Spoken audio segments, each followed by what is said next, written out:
ನಾವೇನು ಮಾಡೋಕ್ಕಾಗಲ್ಲ. ರ್ಯಾಡಾರ್, ಅವ್ರ ರ್ಯಾಡಾರೇ ದೊಡ್ಡ ರ್ಯಾಡಾರು, ಅದು ಒಂದು ಇಸ್ರೇಲ್ ರ್ಯಾಡಾರ್. ಅದು ಈಗ ಇರಾನ್ ಅವ್ರು ಹಾಕ್ತಾವ್ರಲ್ಲ, ಇಸ್ರೇಲ್ಗೆ ಗೊತ್ತಿಲ್ಲದಂಗೆ.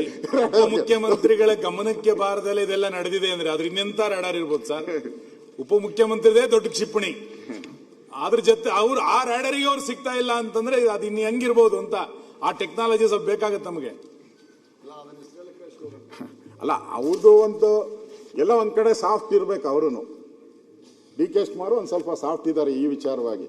ಯಾಕೆಂದ್ರೆ ಅವ್ರು ಹೇಳಿದ್ದಾರೆ ಕಟ್ಟಡಗಳ ಎತ್ತರದ ಮಿತಿ ಪರಿಶೀಲನೆ ಅಂತ. ಕೆಲವು ಸರಿ ಮೌನವೂ ಸಮ್ಮತಿಯನ್ನ ಸೂಚಿಸುತ್ತೆ. ಇಷ್ಟೆಲ್ಲ ಅವರು ಕರಪ್ಷನ್ ಅಂತ ಹೇಳ್ತಾ ಇದ್ರು, ಇದೆಲ್ಲ ಹೇಳಿದಾಗ ಡಿ ಕೆ ಶಿವಕುಮಾರ್ ಅವರು ಮೌನವಾಗಿದ್ದಾರೆ ಅಂದ್ರೆ ಸಮ್ಮತಿ ಅಂತ ಹೇಳೋದು ಅಥವಾ ಎಲ್ಲದಕ್ಕೂ ನಂದು ಒಪ್ಪಿಗೆ ಅಂತ ಹೇಳೋದು ಏನು ಅಂತ. ಸುನೀಲ್ ಅಣ್ಣ, ನಿಮಿಷ, ನಾನು ನಿನಗೂ ಉತ್ತರ ಕೊಡಕ್ಕೆ ದೇವ್ರ ಶಕ್ತಿ ಕೊಟ್ಟಿದ್ದಾನೆ, ಅವ್ರಿಗೂ ಗೊತ್ತದ. ನಾನು is a leader of the opposition, I should not disturb you. Reply ಕೊಡೋಕೆ ಕೊಡ್ತೀನಿ. ಏನು ಮಧ್ಯ ಎದ್ದು ನಿಂತ್ಕೊಂಡು ಮಾತಾಡಿದ್ರೆ ಇನ್ ಲೀಡರ್ ಆಫ್ ದಿ ಅಪೋಸಿಷನ್ ಮಾತಾಡೋಕು ಸುಮ್ಮನೆ ಡಿಸ್ಟರ್ಬ್ ಮಾಡೋದು ಬೇಡ. ಕೊಡ್ತೀನಿ, ಬೇಕಾದ್ರೆ ಒಂದೊಂದು ಪಾಯಿಂಟ್ಗೂ ಉತ್ತರ ಕೊಡಕ್ಕೆ ನನ್ಗೇನ್ ಪೇಪರ್ ಏನು ಬೇಡ. ನಾವು ನಿಮ್ಮ ಆಡಳಿತದಲ್ಲಿ ಹೆಂಗ್ ನಿರೀಕ್ಷೆ ಮಾಡಿದ್ವಿ ಅಂದ್ರೆ, ಮೊನ್ನೆ ಈ ಖಾತಾದ ವಿಷಯ ಮಾತಾಡಿದಾಗ ಸಾಕ್ಷಿ ಇದೆಯಾ ಎಲ್ಲಿದೆ ಅಂತ ಕೇಳಿದ್ರಿ. ಒಂದ್ ನಿಮಿಷ ಆನ್ಸರ್ ಮಾಡಿ. ಈ ತರದೊಂದು ದಾಖಲೆ ಸಮೇತ ಅವ್ರು ಕೊಟ್ಟಾಗ ನಿಮ್ಮ ಆಡಳಿತ ಚೆನ್ನಾಗಿದೆ ಅಂತ ಆಗಿದ್ರೆ ನೀವು ಸ್ಪಾಟ್ ಅಲ್ಲಿ ಸಸ್ಪೆಂಡ್ ಮಾಡ್ತೀರಿ ಎದ್ ನಿಂತ್ಕೊಂಡು ಅಂತ ಹೇಳ್ತಾ ಇದ್ದೆ, ಅನ್ಕೊಂಡಿದ್ದೆ. ನೀವು ಅದನ್ನ ಏನು ಮಾಡ್ತಾ ಇಲ್ಲ ಅಂತಂದಾಗ ಸುಮ್ನೆ ನಾನು ಒಬ್ಬ ನೀವು ಇದ್ರಲ್ಲಿ ಏನು ಭಾಗಿಯಲ್ಲ, ಅದ್ರ ಸಮ್ಮತಿ ಇದೆಯಾ ಅಂತ ಅಷ್ಟೇ. ನಿಮ್ ಸಮ್ಮತಿ ಇರ್ಬೇಕಷ್ಟೇ, ನಮ್ ಸಮ್ಮತಿ ಇಲ್ಲ. ಈಗೂ ಫೋನ್ ಪೇ ಕೊಟ್ಟಿದ್ದಾರೆ, ಎಲ್ಲದೂ ಕೊಟ್ಟಿದ್ದಾರೆ, ಇನ್ನೇನ್ ಬೇಕು? ಇನ್ನೇನ್ ದಾಖಲೆ ಬೇಕು? ಉತ್ತರ ಕೊಡೋ ಟೈಮಲ್ಲಿ ಉತ್ತರ ಏನ್ ಬೇಕೋ ನಾನು ಹೇಳ್ತೀನಿ. ಈಗ ಯಾಕೆ ಸುಮ್ಮನೆ ಬೇಕಾದ್ರೆ ಡಿಸ್ಟರ್ಬ್ ಮಾಡುವಂತ ಅಂದ್ರೆ ಎಲ್ಲರೂ, ನಾನೊಬ್ನೇ ಅಲ್ಲ, ಇಲ್ಲಿರೋರೆಲ್ಲ ಎದ್ದು ನಿಂತ್ಕೋತಾರೆ, ಆಲ್ ಬೇಕಾದ್ರೆ ಎದ್ದು ನಿಂತ್ಕೋತಾರೆ. ನಾನು ಸುಮ್ನೆ ಮಾತಾಡಕ್ ಬಿಟ್ಟಿದ್ದೀನಿ. ಸುಮ್ಮನೆ ಇವತ್ತು ಅವ್ರನ್ನ ನಿಲ್ಸ್ಕೊಳ್ಳಿ, ಅವ್ರನ್ನೆಲ್ಲ ಯಾವಾಗ ಬೇಕು ಅವಾಗ ನಿಲ್ಸ್ಕೊಳ್ಳಿ. ಈ ಆನ್ಸರ್ ಗೆ ನಿಲ್ಸ್ಕೊಳ್ಳೋದು ಬೇಡ ನೀವು. ಅವ್ರಿಗೆ ಯಾವಾಗ ಬೇಕು ಅವಾಗ ನಿಲ್ಸ್ಕೊಳ್ಳಿ, ಏನ್ ತೊಂದ್ರೆ ಇಲ್ಲ. ಉತ್ತರ ಕೊಡಿ. ಈಗ ಎಲ್ಲರೂ ಮಾತಾಡ್ತಿರಲ್ಲ,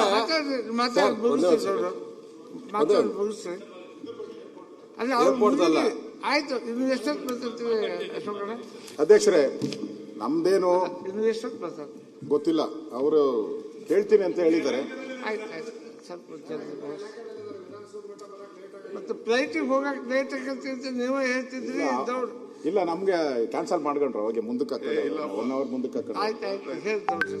ಅವರೇ ಹೇಳಿದ್ದಾರೆ. ಈಗ ಈ ಏರ್ಪೋರ್ಟು ಬೆಂಗಳೂರು HAL ಏರ್ಪೋರ್ಟ್ ಇರ್ಬೋದು, ಇಂಟರ್ನ್ಯಾಷನಲ್ ಏರ್ಪೋರ್ಟ್ ಇರ್ಬೋದು, ಜಕ್ಕೂರ್ ಇರ್ಬೋದು, ಈ ಏರ್ಪೋರ್ಟ್ಗಳ ಸುತ್ತಮುತ್ತ ಇರ್ತಕ್ಕಂಥದ್ದಕ್ಕೆ ಕಟ್ಟಡಗಳ ಎತ್ತರ ಮಿತಿಯನ್ನು ಪರಿಶೀಲನೆ ಮಾಡಬೇಕು ಅಂತೇಳಿ ಸನ್ಮಾನ್ಯ ಡಿ ಕೆ ಶಿವಕುಮಾರ್ ಅವರು ಕೆ ರಾಮಮೋಹನ್ ನಾಯ್ಡು ಅವರ ಜೊತೆ ಚರ್ಚೆ ಮಾಡಿದ್ದಾರೆ. ಕೇಂದ್ರದ ಸಚಿವರು, ಇದು ವಿಮಾನಯಾನ ಸಚಿವರು. ಅದ್ರಲ್ಲಿ ಜಕ್ಕೂರು ಇದೆಯಾ ಅಂತ ನನ್ನ ಡೌಟ್ ಅಷ್ಟೇ. ಜಕ್ಕೂರ್ ಇಂಟೆನ್ಷನ್ ಇಟ್ಕೊಂಡು ಹೇಳಿದಾರ, ಇತ್ತ ಜನರಲ್ ಆಗಿ ಹೇಳಿದಾರ, ಅದನ್ನು ಅವ್ರು ಕ್ಲಾರಿಫೈ ಮಾಡಬೇಕು. ಯಾಕಂದ್ರೆ ರೈಸ್ ಮಾಡೋದು ಇದು ಏನೋ ಒಂದು ರೆಕಾರ್ಡ್ ಹೋಗ್ಲಿ ಬಿಡಿ. ಈಗ ನಾನು ರಾಮಮೋಹನ್ ನಾಯ್ಡುನ ಭೇಟಿ ಮಾಡೋದು ನಿಜ.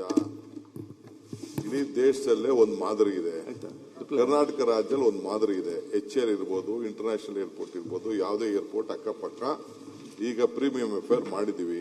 ಅದರಿಂದ ನಮ್ಮ ಬೆಂಗಳೂರು ನಗರಕ್ಕೆ ದುಡ್ಡು ಬರಬೇಕು. ಇಡೀ ದೇಶದಲ್ಲಿ ಪ್ರೀಮಿಯಂ ಎಫೇರ್ ಇದೆ. ಈಗ ನೀವು ಮಂಗಳೂರಲ್ಲೂ ಪ್ರೀಮಿಯಂ ಎಫೇರ್ ಮೊದಲಿಂದಾನೇ ನಿಮ್ಮ ಕಾಲದಲ್ಲೇ 2020 ಆಕ್ಟ್ ಅಲ್ಲೇನೆ ಇತ್ತು. ನಾವು ಅದನ್ನು ಎಕ್ಸಿಕ್ಯೂಟ್ ಮಾಡೋಕ್ಕೆ ಕೆಲವು ಬೇಕಾದಷ್ಟು ಕೋಡ್ ಅವು ಇವು ಅಡಿಷನ್ ಬರ್ತಾ ಇದೆ. ಸೊ ಇಡೀ ದೇಶದಲ್ಲಿ ಯಾವ ರೀತಿ ಇದೆ, ನಮ್ಮ ರಾಜ್ಯದಲ್ಲೂ ಆ ರೀತಿ ಮಾಡಿಕೊಡಿ ಅಂತ ಅಂದ್ಬಿಟ್ಟು ರಿಕ್ವೆಸ್ಟ್ ಮಾಡಿದ್ವಿ.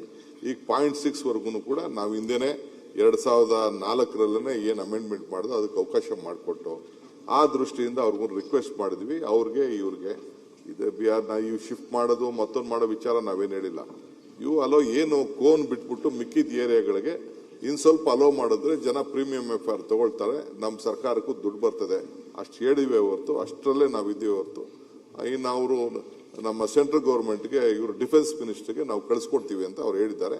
ಡಿಫೆನ್ಸ್ ಮಿನಿಸ್ಟರ್ಗೆ ಒಂದು ಪತ್ರ ಕೂಡ ನಾನು ಬರಿತಾ ಇದ್ದೀನಿ ಆ ವಿಚಾರದಲ್ಲಿ. ಹಿಂದೆ ರಾಜನಾಥ್ ಸಿಂಗ್ ಅವರು ಬೆಂಗಳೂರು ಬಂದಾಗ ಈ ವಿಚಾರ ಪ್ರಸ್ತಾವನೆ ಮಾಡಿದ್ದೀನಿ. ಯಾಕೆಂದ್ರೆ HAL ಕ್ಲೋಸ್ ಆಗಿದೆ, ಅಲ್ಲಿ ಯಾವುದು ಟ್ರೈನಿಂಗ್ ಏನಿಲ್ಲ. ಏನಿದ್ರು ತುಮಕೂರಿಗೆ ಇವ್ರು ಜಾಗ ಕೊಟ್ಟರು, ಎತ್ಕೊಂಡೋಗಿ HAL ಹೆಲಿಕಾಪ್ಟರ್ ಡಿವಿಷನ್ ಅಲ್ಲಿ ಮಾಡಿದ್ವಿ. ಸೊ ಪರ್ಮಿಷನ್ ಕೊಡಿ, ಇನ್ನು ಸ್ವಲ್ಪ ಎನಾನ್ಸ್ ಮಾಡೋಕ್ಕೆ ಹೈಟ್ನ ಅಂತ ಒಂದು ರಿಕ್ವೆಸ್ಟ್ ಮಾಡಿದ್ವಿ. ಅದು ನೆಕ್ಸ್ಟ್ ಮೀಟಿಂಗ್ ಅಲ್ಲಿ ಆಗ್ತದೆ. ಇದು ಯಾವುದು ಜಕ್ಕೂರ್ ವಿಚಾರ ನಾವು ಪ್ರಸ್ತಾವನೆನೂ ಮಾಡಿಲ್ಲ, ಅದು ಸಂಬಂಧನೂ ಕೊಟ್ಟಿಲ್ಲ. ತಾವು ಹೇಳ್ದಂಗೆ ಬಂದಿತ್ತು, ಈ ಸಬ್ಜೆಕ್ಟ್ ಬಗ್ಗೆ ಬಂದಿತ್ತು. ಬಂದಾಗ ನಮ್ಮ ಕೃಷ್ಣ ಬೈರೇಗೌಡರು ಏನು ಸ್ಟ್ಯಾಂಡ್ ಹಿಂದೆ ಏನು ಹೇಳಿದ್ರು, is also on the same stand. Government ಕೂಡ ಅದಕ್ಕೆ ಸಮ್ಮತಿಯಾಗಿ ಚೀಫ್ ಮಿನಿಸ್ಟರ್ ಕೂಡ ಅದಕ್ಕೆ ಒಪ್ಪಿದ್ದಾರೆ. ಈಗ ನಾವು ಅದ್ರ ಬಗ್ಗೆ ಸದ್ಯಕ್ಕೆ ಯಾವ ವಿಚಾರ ಕೂಡ ನಾವು ಚರ್ಚೆ ಮಾಡ್ತಾ ಇದ್ದೀವಿ. ಪಾಪ ಜಾರ್ಜ್ ಅವರು ಕಾಂಪ್ಲೆಕ್ಸ್ ಮುಗೀತು. ಇನ್ನೊಂದು ಎರಡೇ ಸಬ್ಜೆಕ್ಟ್ ಅಷ್ಟೇ ಮುಗ್ದೋಯ್ತು. ಮೇಜರ್ ಇರೋದೆಲ್ಲ ಮುಗ್ದಿದ್ದು ಅಧ್ಯಕ್ಷ. ಇನ್ನೂ ನಡೆಸ್ಬೇಕಲ್ಲ, ನಾಳೆ ಗುರುವಾರದ ಅಲ್ಲ ಬಿಲ್ ಕ್ಲಿಯರ್ ಅದಕ್ಕೆ ಫ್ಲೈಟ್ ಅಲ್ಲ. ಇದು ಈಗ ಜನ ಏನಾಗಿದ್ದಾರೆ, ಈ ಜಕ್ಕೂರ್ ಏರೋಡ್ರಮ್ ಉಳಿಸಿ ಅನ್ನೋಂತ ಒಂದು ಅಭಿಯಾನ ಇದು ಈ ಬೆಂಗಳೂರು. ನಾನು ಅದಕ್ಕೆ ಹೇಳಿದೆ ನಿಮ್ಗೆ, ಬೆಂಗಳೂರು ಒಂದು ಇಡೀ ರಾಜ್ಯದ ಎಂಜಿನ್ ಇದ್ದಂಗೆ, ಇದು ಹಣ ಕೊಡೋ ಎಂಜಿನ್ ಇದ್ದಂಗೆ. ಇಲ್ಲಿ ಬದುಕುವಂತ ಜನಕ್ಕೂ ಇಲ್ಲಿರೋ MLAಗಳೆಲ್ಲರದು ಮನೆ ಇದೆ ಇಲ್ಲೇ, ಎಲ್ಲ ಇಲ್ಲೇ ಇರೋದು. ಅದಕ್ಕೆ ಅವ್ರಿಗೂ ಇಂಪಾರ್ಟೆಂಟ್, ಎಲ್ಲರಿಗೂ ಕೂಡ ಇಂಪಾರ್ಟೆಂಟ್. ಬೆಂಗಳೂರು ಉಳಿದ್ರೆ ಎಲ್ಲರೂ ಉಳಿತಾರೆ. ಅದಕ್ಕೋಸ್ಕರ ಈಗ ಒಂದು ಅಭಿಯಾನ ಶುರುವಾಗಿದೆ, ಜಕ್ಕೂರ್ ಏರೋಡ್ರಮ್ ಉಳಿಸಿ ಅಂತೇಳಿ. ಈಗ ಇವರು ನಮ್ಮ AT ರಾಮಸ್ವಾಮಿ ಜಮೀನುಗಳು ಉಳಿಸ್ಬೇಕು ಅಂತ AT ರಾಮಸ್ವಾಮಿ ಅವರು ಕೂಡ ಹೋರಾಟ ಮಾಡಿದ್ದಾರೆ. ಅವರು ಕೂಡ ಇದಕ್ಕೆ ಹೇಳಿದ್ದಾರೆ, ಪಾರಂಪರಿಕ ತಾಣವಾಗಿ ಉಳಿಸಿಕೊಳ್ಳಬೇಕು, ಪರಿಸರವನ್ನು ರಕ್ಷಿಸಿಕೊಳ್ಳಬೇಕೆಂದ ದೃಷ್ಟಿಯಿಂದ ಸರ್ಕಾರ ಆಲೋಚಿಸಬೇಕು. ಬೃಹತ್ ಕಟ್ಟಡಗಳು ನಿರ್ಮಿಸಲು ಕ್ರೀಡಾ ಸಂಕೀರ್ಣಗಳಿಗೆ ಬೇರೆ ಕಡೆ ಅವಕಾಶ ಮಾಡಿಕೊಡಬಹುದು. ಆದರೆ ಇಂತಹ ಐತಿಹಾಸಿಕ ಸ್ಥಳವನ್ನು ಕಟ್ಟಡಗಳಾಗಿ ಬಲಿ ಕೊಡಬಾರದು ಎಂದು ಪರಿಸರಕ್ಕಾಗಿ ನಾನು ಈ ಸಂಘಟನೆಯ ಅಧ್ಯಕ್ಷರಾಗಿ ನಾನು ಡಿಮ್ಯಾಂಡ್ ಮಾಡ್ತಾ ಇದ್ದೀನಿ ಅಂತ ಹೇಳಿದ್ದಾರೆ. ಗಿರ್ವಿ ಇಡಬಾರದು ಅಂತ ಕ್ಯಾಪ್ಟನ್ ಗೋಪಿನಾಥ್ ಹೇಳಿದ್ದಾರೆ. ಈ ತರ ಬಹಳಷ್ಟು ಜನ ಯಾರ್ಯಾರು ಬೆಂಗಳೂರನ್ನ ಪ್ರೀತಿಸುವಂತವರು ಕೂಡ ಎಲ್ಲರೂ ಕೂಡ ಹೇಳಿದ್ದಾರೆ. ಅದರಿಂದ ಅಧ್ಯಕ್ಷರೇ, ನಾನು ಈ ಜಕ್ಕೂರ್ ಏರೋಡ್ರಮ್ಮು ಏನು ಒಂದು ಐತಿಹಾಸಿಕ ಇದಿದೆ, ಇದನ್ನು ಯಾವುದೇ ಕಾರಣಕ್ಕೂ ರಿಯಲ್ ಎಸ್ಟೇಟ್ ಮಾಫಿಯಾಗಳ ಕೈಗೆ ಹೋಗಬಾರ್ದು, ಅದನ್ನು ಆಗಕ್ಕೆ ಬಿಡಬಾರ್ದು. ಹಿಂದೆ ನಿಮ್ಮ ಸರ್ಕಾರ ಇದ್ದಾಗ ಅದನ್ನು ಕ್ಲಬ್ ಮಾಡಕ್ಕೆ ಹೊರಟಿದ್ರಿ, ಅದಕ್ಕೂ ಕೂಡ ನಮ್ಮ ಸರ್ಕಾರ ಇದ್ದಾಗ ತಡೆ ಮಾಡಿದಿರಿ, ಅದನ್ನು ಕೂಡ ಇದಾಗಕ್ಕೆ ಬಿಡಬಾರ್ದು. ಅಶೋಕ್ ಹೇಳಿ, ನಾನು ನಿಮ್ದು ಕಾಲದಲ್ಲಿ ಏನೇನು ಕೊಟ್ರಿ ಅಂತೆಲ್ಲ ನಾನು ಡಿಬೇಟ್ ಬೇಡ. ಏನೇನಾಯ್ತು, ಯಾವ್ದಾದ್ರು PPP ಹೋಯ್ತು, ಯಾವ್ದಾದ್ರು ಅಗ್ರಿಮೆಂಟ್ ಆಯ್ತು, ಇದು ಬೆಗ್ಗರ್ ಕಾಲೋನ್ ಏನಾಯ್ತು, ಅದೆಲ್ಲ I don't want to disclose. ಈಗ ಚರ್ಚೆ ಮಾಡೋದು ಬೇಡ. ಈ ಸ್ವಂತ ಒಂದು ಪ್ರೈವೇಟು ರಸ್ತೆಗೆ ಹೋಗುವಂತ ಜಾಗನ ಹೆಂಗ್ ಪ್ರೈವೇಟ್ ಅವ್ರದ್ದಾಗ್ತದೆ? ಯಾವ ಗೌರ್ಮೆಂಟ್ ಆದ್ರೂ ಆ ರೀತಿ ಯೋಚನೆ ಮಾಡ್ತಾರೆ? ಯಾವುದು ಅಂತ ಯೋಚನೆ ಇಲ್ಲ. ಏನಾರು ಇತ್ತು ಅಂತಂದ್ರೆ ಅವ್ರು ಹೇಳ್ದಂಗೆ ಒಂದು ಸ್ಟೇಡಿಯಮು ಇಲ್ಲ ಅಂತಂದ್ರೆ, ನನಗೆ ಪೀಯೂಷ್ ಗೋಯಲ್ ಅವ್ರು ಹೇಳಿದ್ರು ಒಂದು ಭಾರತ್ ಮಂಟಪ ತರ ಏನಾರು ಒಂದು ಮಾಡಿ ನೋಡಿ, ನಾವು ಸ್ವಲ್ಪ ದುಡ್ಡು ಕೊಡ್ತೀವಿ ಅಂತ ಕೂಡ ಹೇಳಿದ್ರು. ಅಂತವೆಲ್ಲ ಬೇಕಾದ್ರೆ ಯೋಚನೆ ಮಾಡಕ್ಕೆ ಚಿಂತನೆಗಳು ನಡೀತಾ ಇರ್ಬೋದು. ಇವತ್ತು ನಾನು ಹೋಗಿ ಅವ್ರು ಹೇಳಿದ ಮೇಲೆ ಭಾರತ್ ಮಂಟಪ ನೋಡ್ಕೊಂಡು ಬಂದೆ.